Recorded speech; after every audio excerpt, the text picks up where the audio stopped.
Hello, I am Phil Levine, Chair of the Economics Department, and I'd like to welcome you to part 2 of our symposium on the global economic crisis. We met here late last week to talk about domestic issues, and we're here reconvening today to talk about international issues. In particular, we're going to focus on the debt crisis in some European countries as well as the European Monetary Union. Like last week, we've assembled a panel of our own faculty, including two economists and a political scientist. We have with us today Akila Weerapana from the Economics Department, who is an expert in international macroeconomics. He's going to provide some background on the history of the European Monetary Union. Joel Krieger will speak second. He's in the political science department.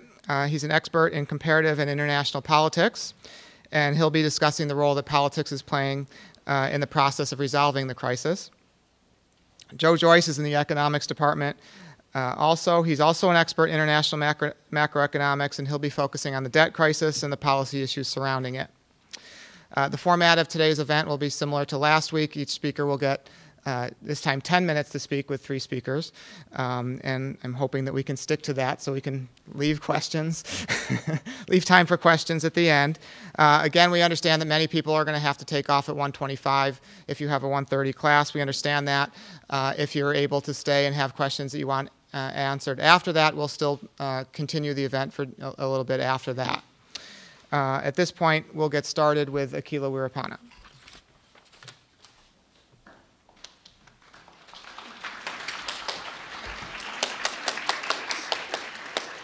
So I bought a little timer that'll go off and tell me when my 10 minutes are up.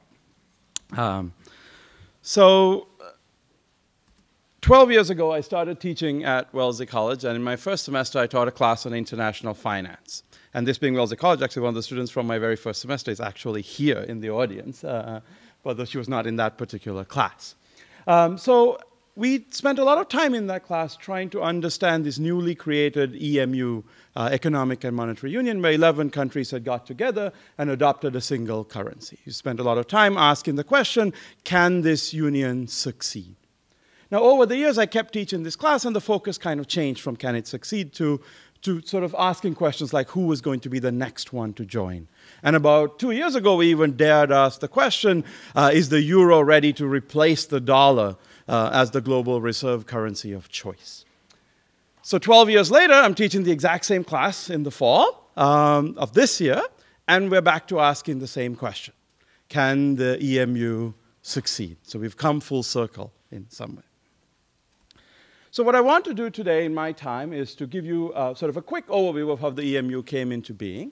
I want to spend a little bit of time thinking about economic theory and about what conditions were necessary for the EMU to succeed according to economic theory, and then answer that question by asking, was it set up in a way that satisfied those conditions?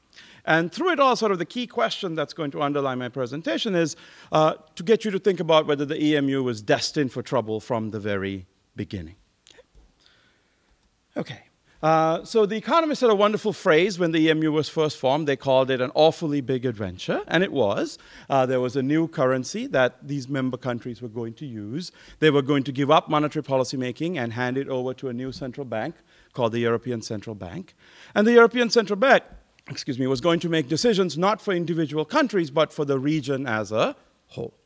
And interestingly enough, the fiscal side was set up exactly the opposite way. The fiscal policy decisions were still going to be made by individual sovereign governments, and each country was going to issue its own euro-denominated sovereign debt. So you had the structure where the monetary policy was for the region, and the fiscal policy was for individual countries. Now, I think that the creation of the EMU was probably the most important international financial development of this millennium, right? 11 countries choose to give up their currency and adopt this completely new currency. And within 2 years, they had all made that transition. Now, as a point of comparison, we tried to introduce the metric system to the United States about 50 years ago, and most Americans would still look at you completely blank if you asked them how much a kilogram of steak costs, because it's all Greek to them, no pun intended. So So where do I begin my history of the European Monetary Union? Probably the right place to start would be World War II with the German army marching into Paris, or maybe marching into Athens. But I'm going to follow the advice of one of my heroes, Basil Fawlty, who said, don't talk about the war. So I'm not going to talk about the war. I'm going to start somewhere later than that. So I'm going to start in 1979 with this system called the exchange rate mechanism. And this was the precursor to the euro. It was a system where 12 EU members at the time had set up a system where they fixed their currency de facto to the German mark. And it was basically a leader-follower model. So Germany was the leader, all the other countries were the followers, and it was sort of the European version of the Bretton Woods system where the United States was the leader and the other countries were the followers, and that system had collapsed back in the early 1970s. So what happened to the ERM was pretty much the same thing that happened to Bretton Woods, which is that a system with a leader and a follower works really well until something sort of idiosyncratic happens to the leader. In the United States, it was Vietnam in the late 1960s. In Europe, it was German reunification in the early 1990s. So this system collapsed in the early 1990s, and those of you who may have read the name George Soros will know that George Soros made his billions by sort of betting against various European currencies during this period. So after the collapse of the ERM, sort of countries took two different paths. So 10 of these 12 decided that, all of them agreed that a German-led, everybody-following model wouldn't work, but they took two different paths. So 10 countries decided that what was really needed was more integration, closer integration, where they were all moving together now instead of as leaders and followers. Two of them, the UK and Denmark, decided to move away. They said, we're going to sit this one out, we'll see what you guys come up with. And when the EU enlarged in 1994, two more countries, Austria and Finland, joined the 10, and Sweden joined the two that was sort of sitting it out. So what you basically had on this left column were 12 countries that had decided we are going to march towards an even closer union than the ERM was. So to get to the euro, to adopt the euro, you had to satisfy these criteria that were set out by something called the Treaty of Maastricht. These were sometimes called the Convergence Criteria. And I'll just skim over them very quickly. These criteria basically said that these countries should have similar inflation rates. They all had to be within 1.5 percentage points of each other. They had to have budget deficits that were less than 3% of GDP. Their debt has to be less than 60% of GDP. Interest rates had to be within 2%, and no big devaluations of the currency during the 2 years prior to joining. So if you satisfied these conditions, in 1999, you could join the newly formed EMU. So out of the 12 countries, 11 of them met the criteria, and they joined on January 1st, 1999. The 12th was Greece. So Greece didn't meet the criteria on one grounds, the debt to GDP ratio of less than 60%, and they didn't join. 2 years later, they did join, but they still hadn't satisfied the criteria. I'm going to talk about that in a second. They were allowed to join in 2001, even though they hadn't satisfied that criteria. So this is going to be one of my favorite pictures to sort of explain what's going on in Europe. So this is a picture of Greece's budget deficit as a percentage of GDP over the last 25 years. Right? So this red vertical line shows you with the point of joining the EMU, and the red horizontal line is showing the cutoff that the criteria set out. So you had to be above that cutoff in order to join the euro. Now, by some miracle, right, the only time in the last 25 years that Greece has been above the cutoff happened to be exactly that year before they were allowed in. Right? Now, if you think back to the most recent crisis, this was precipitated by the announcement from Greece that their budget deficit was not actually 6% of GDP, it was really 12%. Right? So creative accounting clearly was, I think, in evidence long before this current episode came to be. Now, deficits can be easy to fudge. Debt is harder to fudge because debt is the accumulation of past deficits, as Courtney explained to us in the last section of the symposium. So here's the picture for debt. That red horizontal line is the cutoff of 60%. And the line is where Greece was at the time, close to 100, nowhere near. They were allowed to join using this clause. The ratio must, however, be approaching the reference value at a satisfactory pace. I love this sentence because in order to use this sentence to justify Greece joining, either the word ratio, or the word approaching, or the word reference value, or the word satisfactory pace must mean something other than their common English, right? Usage, because there's no way that they should be joining. So, okay, so Greece didn't satisfy these Maastricht criteria for joining. But are these criteria really that important, right? So an economist, Robert Mundell, won a Nobel Prize in 1999, right after the creation of the EMU, for setting out the conditions under which countries should form a currency union. And Mundell's conditions were very simple and very intuitive. The most important one is that countries should have few asymmetric shocks. If you're going to have a central banker who was going to be the banker for everybody, it's better for that central banker if some countries weren't doing really well when other countries were doing really badly, because you could only set one policy for everybody, right? If asymmetric shocks are inevitable, as they usually are, then you need other things to help you out. You need labor mobility, so workers can move from the badly affected areas to the well-off areas. Or you need wage flexibility so that lower wages can be used to sort of tempt firms to move back into the badly affected areas or to keep workers, to keep jobs in those areas. Or probably most importantly, you needed a centralized fiscal policy. You needed the fiscal policymaker to be able to transfer resources from those areas that are doing well to those areas that are doing badly. So kind of like the federal government in the United States would do if, say, a hurricane hit Florida. Okay? So then the question becomes, does the EMU satisfy these criteria that Robert Mundell set out? Well, asymmetric shocks. Well, you can think of these Maastricht criteria as a way of trying to make these economies look like one another by forcing them to have the same inflation rates, the same fiscal stance, right? The same interest rates and so on. But if you violate your own criteria and allow a country like Greece to join, then you're only inviting the possibility of a negative asymmetric shock to happen. Second, is there labor mobility? Well, labor mobility was always going to be a challenge in a place with a lot of young educated workers, and it's going to be a particular challenge for people like pensioners in Greece. Wage flexibility has not been Europe's strong point, and particularly in Greece and Spain, and there's no centralized fiscal policy, right? In fact, there's not even a systematic bailout mechanism, so what we see is places like Slovenia and Germany, you have responses needed, but the domestic policy starts to interfere. Okay. So what's the bottom line here? The bottom line here is that the EMU was not set up according to Mundell's criteria. It was further exacerbated by ignoring their own criteria. And if smaller economies were in trouble, then the ECB policy wouldn't help. And the domestic policy considerations meant that once a country got into trouble, nobody else was going to be able to easily come to its rescue. So I have a couple of other things, but in the interest of time, since my time is up, I'm going to wrap up. So one thing I want to leave you with is this thought, that right now what you're seeing is sort of dithering on the part of the various entities in the European Monetary Union about coming to the rescue of Greece. And the way I want you to think about this is, if the crisis spreads to Spain, it's suddenly big enough for everybody to stop dithering and start doing something. But if the crisis spreads to Italy, it's too late. You can't do anything about it.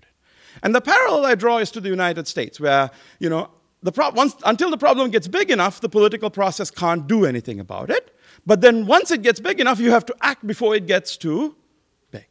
And needless to say, I think it's a real problem for the world economy that the two largest economic entities, right, live in this world with weak economies and seriously dysfunctional policy. And Joel and Joe will tell you some more about the impacts of that.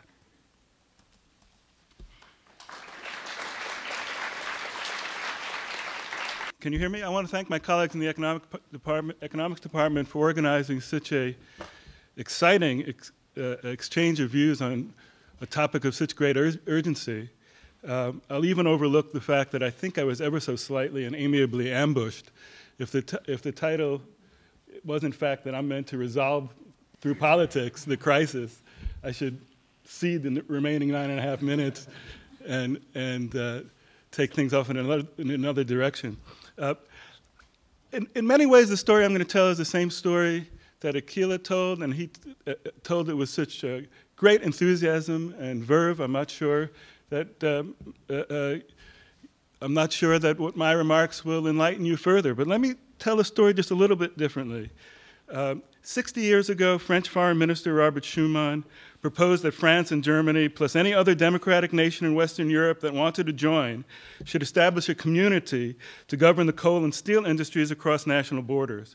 France and Germany, as we all know, had been at war or preparing for war for most of the 20th century at huge costs to millions of citizens. Schuman's announcement spoke to the deeper issues, not just the economic aspects, but the aspects of what would come to be known a project of European integration. And this is what Schuman said, the French foreign minister. World peace cannot be safeguarded without creative efforts. The contribution that an organized and vital Europe can bring to civilization is indispensable to the maintenance of peaceful relations. Europe will not be made all at once. And that's a point I think that's very significant. Europe will not be made all at once, nor in a single holistic construction. It will be built by concrete achievements that will create solidarity in facts. To assemble European nations first demands that opposition between France and Germany be eliminated.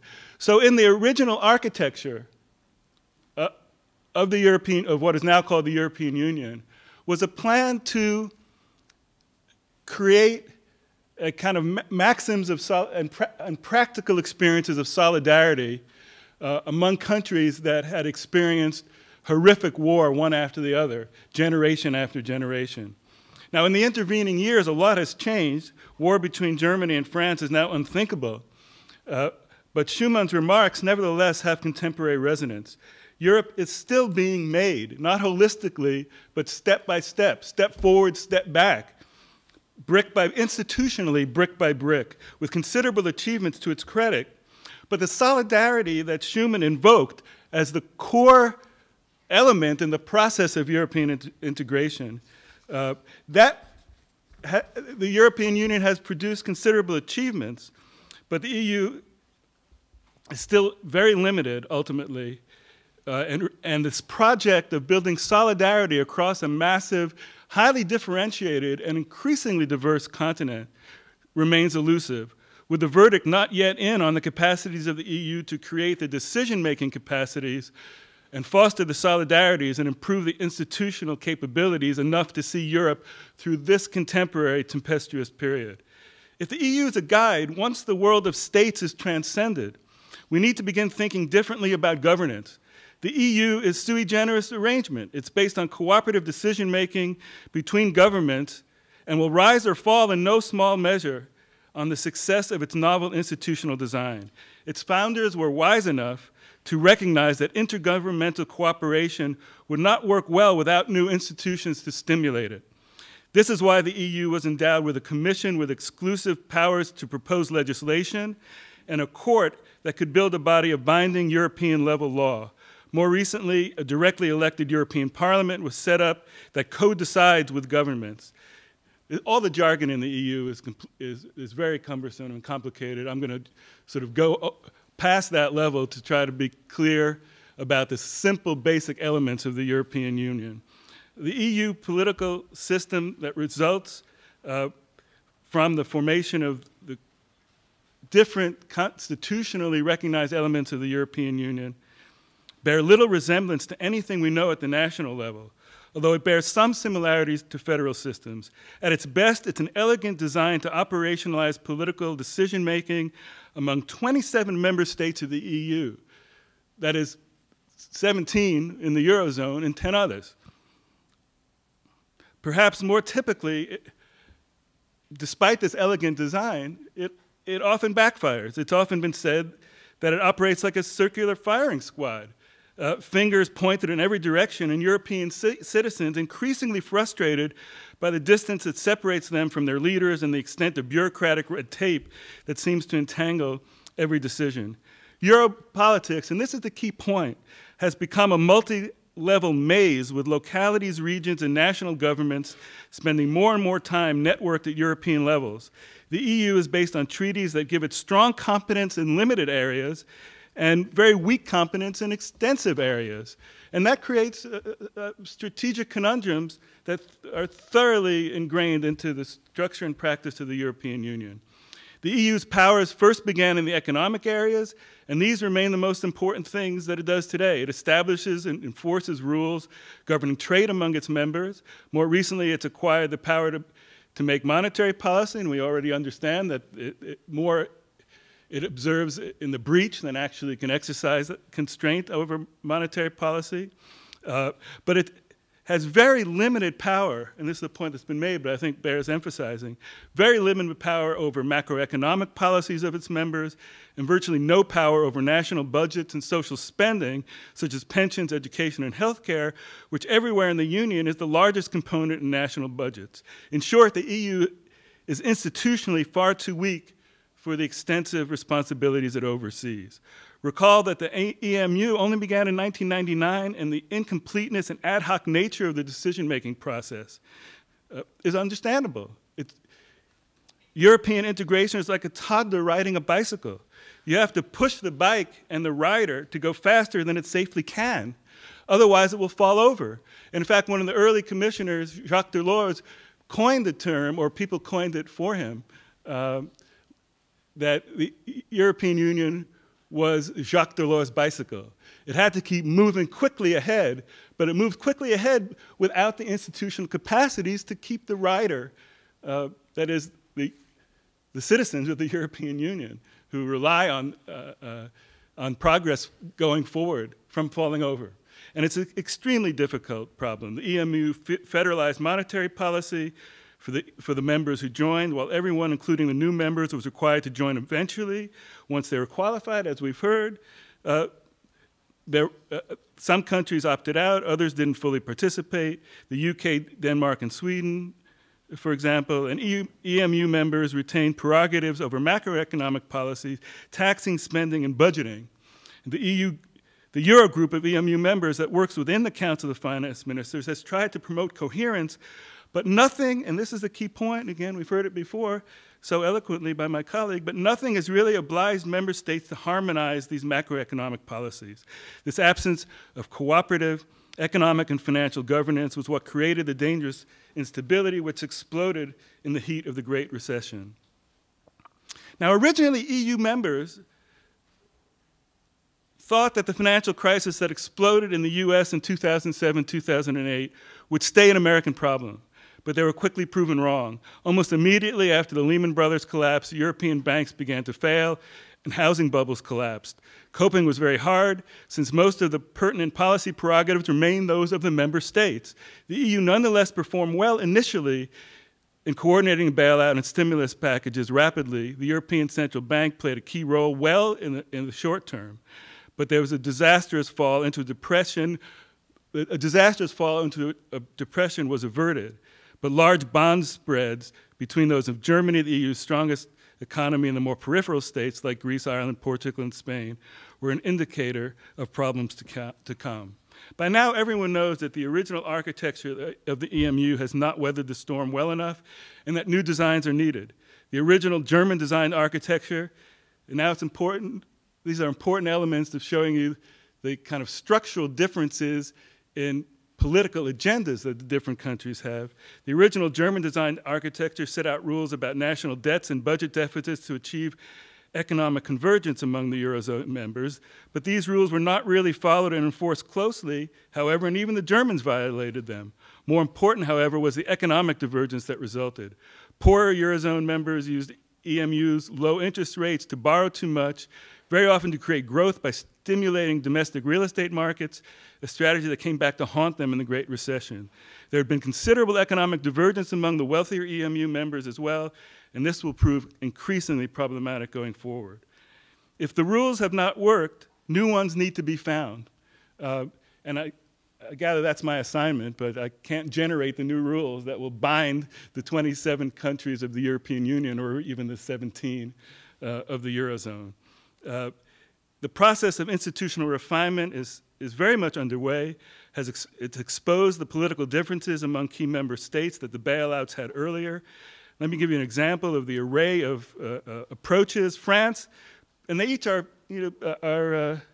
typical of the mentality of the country offering them, mentality and the relative power of the country offering them. France proposed creating more binding institutions of economic governance, an economic government in Gallic parlance. The Germans initially rejected this and then changed their mind and have supported new proposals for what is called a pact for competitiveness that would place a wider range of new constraints on national economic policy making, stronger monitoring, and stiff penalties in cases of failure to observe that were even stronger than those suggested by France.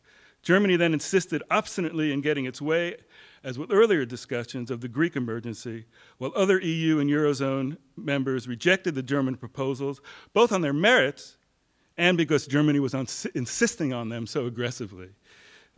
Let's remember there's a complexity about the role of Germany in European politics and history. At once the paymaster and also the country that bears the legacy of the Second World War, and which other members of the European Union fear if it becomes too robust in advancing its own national interests, if they're not tightly anchored in a broader European set of interests. So EU member states seem to be growing apart on key matters more and more these days, making cooperative compromises much more difficult to find. It's clear today that the EU was feeling the big new growing pains which made its future very difficult to predict, and also clear that Germany remains the key.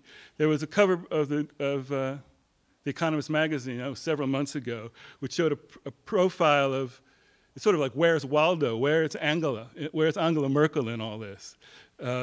And what will Angela do has become a recurring refrain.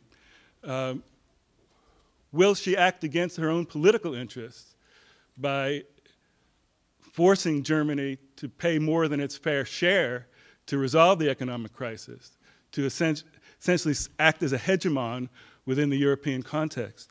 Or not? Will she serve her own national and political interests? She's facing elections shortly, and most Germans are fed up with having to dig deeper and deeper into their pockets, particularly to the extent that they think, and they think this to a great extent, that other countries like Greece, like Portugal, like Spain, haven't tightened their belts in the past, so why should they get off easy now?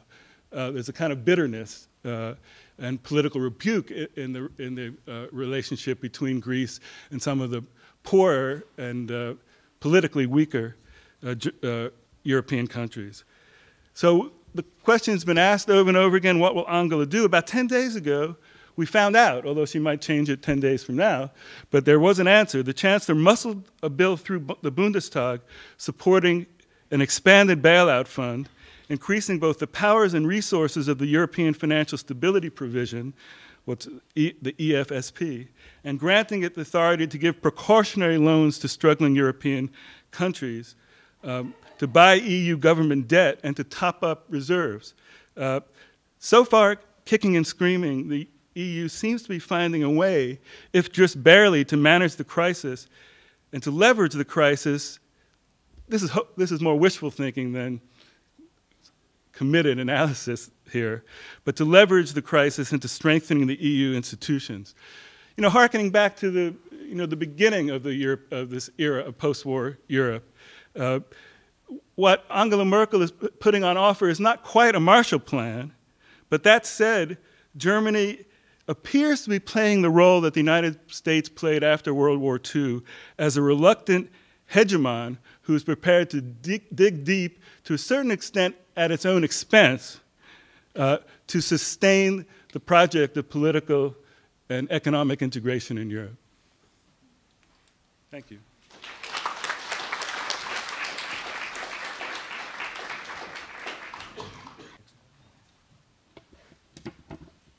So thank you. I'd like to very much build upon the excellent comments we've had from both Akila and Joel and raise with you what may seem a facetious question, namely, whose crisis is the debt crisis? Now, maybe you think you know the answer to that, but bear with me for 10 minutes, and I might be able to convince you that the answer, in fact, is complicated. So when we talk about the debt, whose debt are we talking about? And the answer is, we're principally talking about 4 European countries, Portugal, Ireland, Greece, and Spain, who somewhat inelegantly have been known as the PIGS. You'll say it, I won't. Together, they owe about $1.5 trillion. When you break it down by country, in terms of who owes the most, the answer would be Spain with over $700 billion, followed by Greece at over $450. But those dollar terms may not always be accurate if you want to get a sense of the country's ability to pay the money. So sometimes we scale a country's debt by the size of its economy, as measured by its GDP. And then, as you can see, Greece has debt which is worth almost 150% of an annual output, followed by Portugal at 88, Ireland at 61, Spain 52% of its GDP. Anyway, you cut it, a lot of money. So how did these countries wind up in this situation? Well, we've already heard the story of Greece, and I really don't have anything to add to Akila's fine account. Basically, this now shows us Greek deficits after 2000, after they're in the Eurozone. And as Akila has pointed out, they did indeed run deficits, which, if anything, got worse over time. And in fact, by 2008 and 2009, after the global financial crisis, we're heading into double digits. We began to notice this in 2009, 2010, in particular when the ratings on Greek debt were downgraded by the international rating agencies, such as Standard & Poor's. And as a result, the yield on Greek bonds jumped, which is important because Greek, if they can't pay back the money, need to refinance their debt. They need to roll it over by borrowing more money. But if you've got to pay interest rates of over 15%, it means that the amount that you're borrowing is going to be exploding over time. So in 2010, Greece went to the other European countries and basically said, can you help us out? We're in a bad spot right now, and if you can lend to us now, you'll be able to tide us over until we're in a better fiscal position. And so the European Union, aided by the International Monetary Fund, did indeed lend $145 billion to Greece. Of course, they didn't just hand it to them and say, have fun with this. There were conditions attached with it. And the conditions were designed to make sure that Greece enacted fiscal policy measures that would get them back into a place in which they were able to be able to handle its debt situation. And so they were supposed to do things such as cutting back on spending, increasing taxes, and reforming their entitlement programs. Now, any macro student will know right away that if you decrease government spending and then you increase taxes, you have a contractionary policy, and that's going to shrink the economy. Unless what? You know this, unless monetary policy is turned on, because then you can bring down interest rates, that means more private spending, and you can have a depreciation and you can export more goods. Except, as we know, they don't have a central bank anymore. So all they had was fiscal policy, which is being set on the low dial in terms of its output, at a time when Greek GDP was already shrinking by over 2% in 2009. They pushed it down even further by over 4% in 2010. For this year, it's expected to decline even more. So this is a year-after-year decline in the output of the Greek economy. Unemployment is headed going up to 17% and will probably exceed that. Things were so bad that over the summer, the Europeans had to start again in terms of helping the country out, and they handed them a new financing package, and with even more conditions on it. So that's the story of Greece. Ireland is a very different story. Ireland's a story of construction. Ireland's a story of a housing boom that was very strong in the early part of the last decade, just as in the United States, that burst, just like in the United States, during the global crisis. And as a result of the bursting of the construction, the banks, which had lent the money to build the homes, all of a sudden wound up with a lot of empty houses, which they weren't able to sell to anyone. And because the banking system was so imperiled, the Irish government came in and basically took those bad assets off the books of the banks and brought them onto its own books, which meant that Irish debt, government debt, all of a sudden ballooned. It had not been a problem. It wasn't the Greek situation. It only became a problem when the housing sector collapsed in 2007 and 2008. They also needed to get some funding, so they also went to the European Union and the IMF, and they borrowed over $100 billion. Their problems were a bit different, as I've indicated. So most of the conditions have to do with the financial sector, but they also have to cut back in terms of government spending and raising taxes, and that's what they've been doing. Again, their economy is already in a bad position, falling by over 7% to 2009, pretty much breaking even in 2010, maybe this year as well, although I suspect that's a little optimistic, that little positive sign that you see with 2011. And they have now, as a result, unemployment of over 14%. Portugal's the hardest story to explain. It's like someone who every day has a low-grade fever and winds up one day waking up and realizing just how sick they really are. I don't think people had paid attention to Portugal for a long time. And then all of a sudden we looked at the size of the debt and realized, whoa, how did that happen? And so they also had to come to the European Union and the IMF this past spring in May and borrowed over $100 billion. Again, they have a public deficit. Again, they promised to bring it down. Again, if you bring it down, what that means is that you're going to be contracting the economy at a time when it already was falling in 2009, and it's expected to decline again in 2011. And again, they have an unemployment situation. And then my favorite, the country where I spent my junior year when I was an undergraduate, España. What happened in Spain? And it was the mother of all housing bubbles. Low interest rates, easy credit, beautiful places along the coast, meaning that a lot of places went up. And so there was an incredible housing boom in Spain during the last decade that again burst in 2007, 2008, when housing prices fell by over 20%, and many economists think will fall even more. And of course, there was a sharp plunge in new construction of housing. As a result of that, they had to face, just like Greece, higher and higher bond yields. And unlike the three countries I've spoken to, they have not yet had to go to the other European countries of the IMF because they've been, in a sense, trying to be ahead of the curve, so to speak. And so they've been imposing austerity on themselves, cutting back so that they don't have to then go for outside money. Their deficit was over 11% of GDP. They've cut it back to about 9%. They want to bring it down even more. Again, their economy has been shrinking over the last couple of years, and their unemployment is a phenomenal 21%. So those are the four countries which usually we think about when we talk about the debt situation. Now, this may surprise you, my next point, but believe it or not, we kind of know how to handle debt. This is not the first time in recorded history that we've seen this type of crisis. If you were here last week, you heard my colleague Dan Feder talk about some recent work that's been done about constant crises, how they've existed over many years. And in fact, the rules are pretty straightforward when you have countries in this type of crisis. You divide them into those which are illiquid, which means they have enough assets to pay the money back, but they're a little cash poor. You help those guys out by lending them some money today just to tie them over until they're healthy again in terms of being able to generate some cash. Of course, you put some conditions on that money. Those countries which are insolvent really cannot pay back the debt no matter how much you lend them. And then you have to, and here's the lovely word, restructure the debt. That used to be called default, but we don't like that word anymore. We restructure the debt so that they don't have to pay back as much money as they said they were going to pay back when they first borrowed. That's what happened in the 1980s with the debt crisis, and that's what happened with Argentina in the last decade. So we kind of know how to do things like that, technically. So that would seem to indicate that the way forward is pretty straightforward, except who exactly has all that debt? And the answer is European banks, who are sitting on quite an amount of Greek debt, over $200 billion, Spanish debt, over $300 billion, $55 billion for Irish debt, and almost $90 billion for Portuguese debt. That's a lot of money sitting on the books of those banks. On top of that, of course, they have private debt to individuals and firms within those countries. And if any of those countries go insolvent, that private debt is going to go bad as well. So the European banks are sitting on a lot of money, money which may be marked down in the sense of the country's ability to pay it back.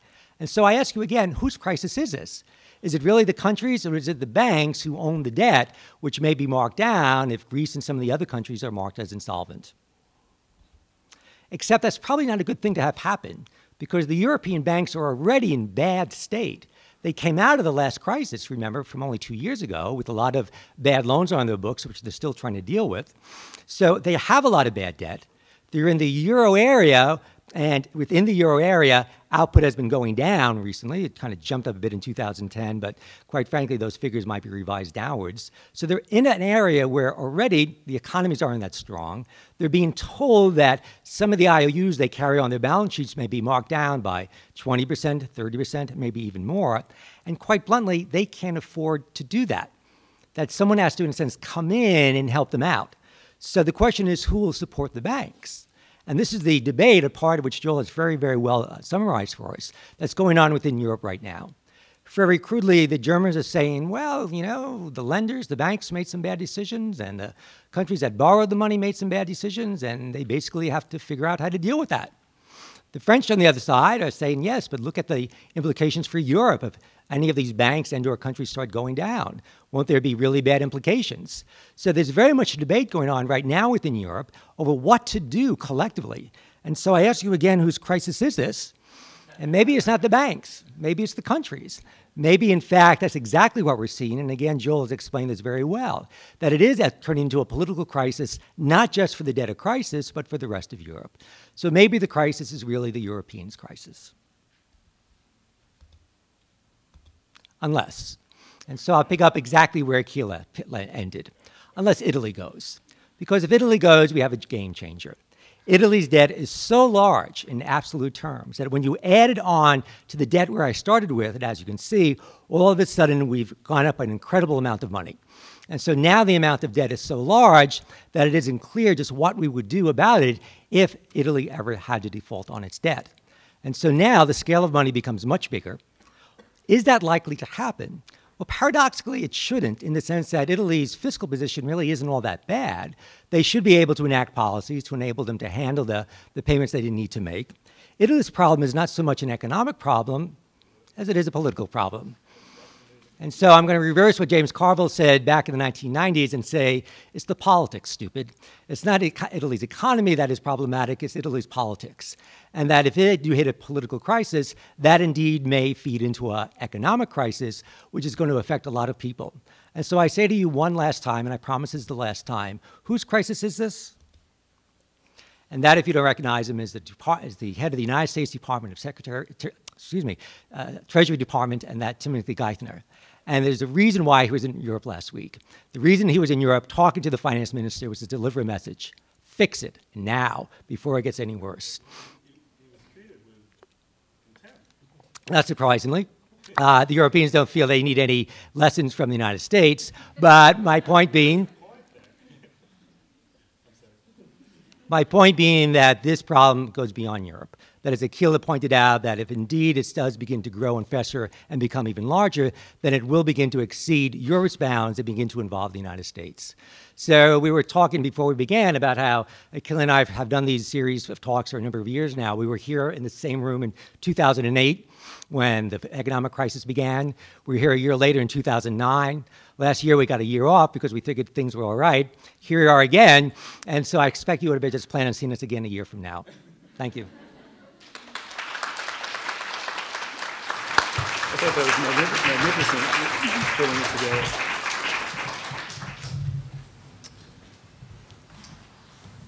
So we've got lots of time for questions. If you'd like to step up to the microphone if you have some. Would any of you care to expand on the political difficulties that Italy is having? I mean, if this is kind of perhaps the last hurdle in this crisis, what's their problem? I mean, Berlusconi has got to be considered one of the most corrupt and I'm trying to find language that's appropriate. I mean, awful leaders of European politics since the Second World War. I mean, he's been accused, rightly, of almost every kind of misconduct, sexual misconduct, financial skullduggery. And that is set against the backdrop of Italian politics in which many Italians have already accepted that governments are dysfunctional. So it's a dysfunction, it's an acute form of a symptomatic dysfunction that's associated with European politics now. It antedates, certainly, the recent financial crisis, but it's acutely focused by those crises. Look, it's not so different than the gridlock we're talking about in Washington, but it's at a scale that involves 27 countries, each of which is playing I refer to a multi-level maze. I mean, it's multi-level politics. And when I didn't mean to be, as the British would say, too clever by half by talking about a circular firing squad, but it does mean that an electorate, citizens can always point at some aspect of government that is dysfunctional, and the further you are from local government, the more potential for corruption and for disaffection by European citizenry, who have been disappointed over and over again by constitutional schemes, quasi-constitutional schemes, that collapsed in part because they were voted down by core political electorates in Europe. So the institutional arrangements as well as the legitimacy of those arrangements are very much in doubt, and none more so than in the Italian case.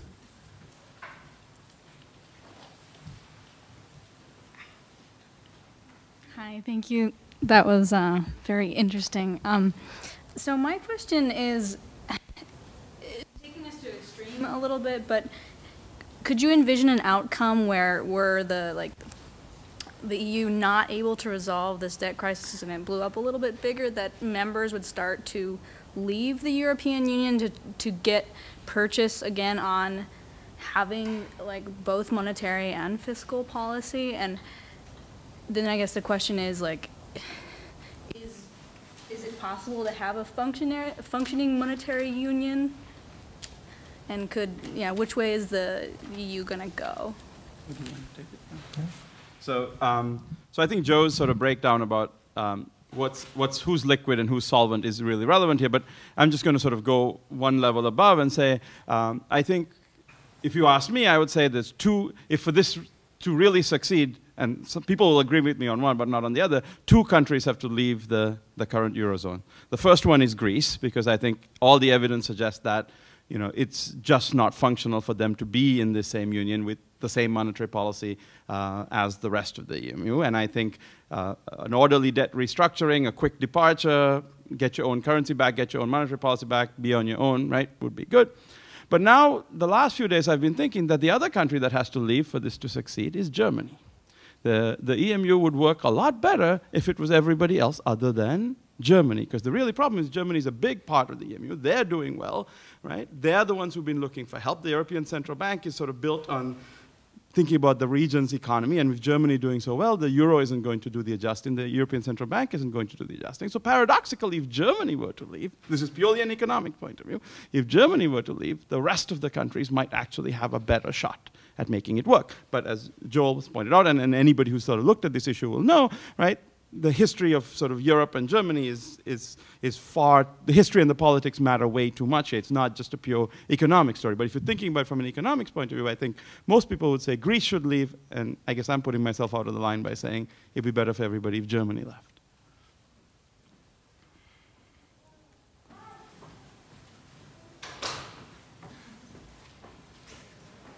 More questions?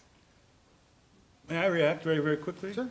I mean, Akila is a brilliant economist, and I don't mess with him on this stuff. But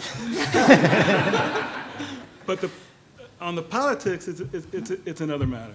And it seems to me that it would be catastrophic for Germany to withdraw from the European Union. And we all know, at least roughly, the history of Germany and Europe and how dangerous the legacy of Germany flexing its economic, military, and political muscle outside of the context of some European integration, how dangerous that can be. But I want to, I'll say this very briefly. What's been overlooked in this conversation is the transformation of Europe associated with 1989. And the European Union, and I was involved in some research groups in the European Union, that were deeply committed to a project of European integration that integrated East and West. And once you integrate East and West and integrate the rich and the poor within Europe, then you are creating, and they knowingly created, tremendous gaps in development prospects and infrastructural capacity, issues about environmental concerns, and the uncertainty of bringing in countries that were not democracies that were not previously democracies into the European Union. They may have made mistakes, but they sure saw what was going to happen. Germany understood, and all the relevant power brokers in the European Union understood that as difficult as it was before 1989, if you open up the floodgates, as it were, to the countries that were formerly East European countries, that would create institutional impediments that were even greater. And I'll just say one thing to give you an idea. A lot of its decision-making in the European Union is based on a unanimity principle, a unit veto. Imagine what that's like, trying to balance the political interests of the rich and the poor, the North and the South, and those with different understandings of what a proper model of society looks like. And you begin to understand how profoundly troubled the institutional arrangements are of the European Union, how difficult they would be to be resolved. I think that, well, maybe it's because it's my thing, but I think the political problems are even greater than the economic problems. Okay, well, with that, I'll follow up on Joe and say I hope that we don't have to be here again next year. But anyway, thank you for your presentation.